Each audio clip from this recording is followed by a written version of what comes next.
Sahih Bukhari part 2.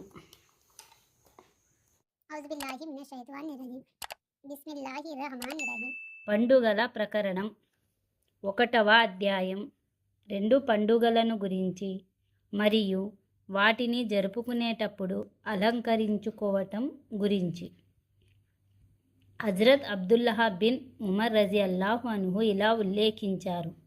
ఒకసారి హజ్రత్ ఉమర్ రజియల్లాహు బజారులో అమ్మబడుతూ ఉన్న ఒక దళసరి పట్టు వస్త్రపు జుబ్బాను తీసుకొని దైవ ప్రవక్త ముహమ్మద్ సల్లెల్లాహు అలైహి వసల్లం వద్దకు వెళ్ళారు. మరియు ఆయన సల్లెల్లాహు అలైహి వసల్లం గారితో ఇలా అన్నారు: ఓ దైవ ప్రవక్త సల్లెల్లాహు అలైహి వసల్లం, ఈ జుబ్బాను మీరు కొనుక్కోండి.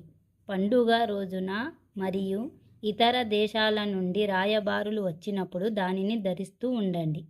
అప్పుడు దైవ ప్రవక్త సల్లెల్లాహు అలైహి వసల్లం ఆయన గారితో ఇలా సెలవిచ్చారు: దీన్నైతే పరలోకంలో దురదృష్టవంతుడుగా రూపొందేవాడు మాత్రమే ధరిస్తాడు.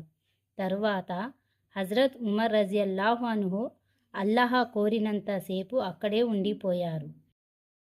ఆ తరువాత దైవ ప్రవక్త సల్లెల్లాహు అలైహి వసల్లం గారే స్వయంగా హజ్రత్ ఉమర్ రజియల్లాహు అన్హు గారి వద్దకు పట్టు వస్త్రంతో తయారు చేయబడిన ఒక జుబ్బాను కానుకగా పంపారు. హజ్రత్ ఉమర్ రజియల్లాహు అన్హు ఆ జుబ్బాను తీసుకొని దైవ ప్రవక్త సల్లెల్లాహు అలైహి వసల్లం వద్దకు వచ్చారు. మరియు ఆయన సల్లెల్లాహు అలైహి వసల్లం గారితో ఇలా విన్నవించుకున్నారు: ఓ దైవ ప్రవక్త సల్లెల్లాహు అలైహి వసల్లం, పరలోకంలో దౌర్భాగ్యుడయ్యేవాడే దీనిని ధరిస్తాడు అని మీరు సెలవిచ్చారు కదా.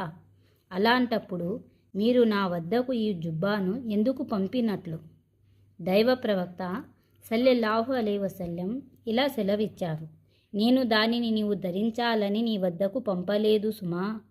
దానిని నువ్వు అమ్మాలని, దాని ద్వారా వచ్చిన డబ్బును నీ పనుల కోసం వినియోగించాలని మాత్రమే పంపాను.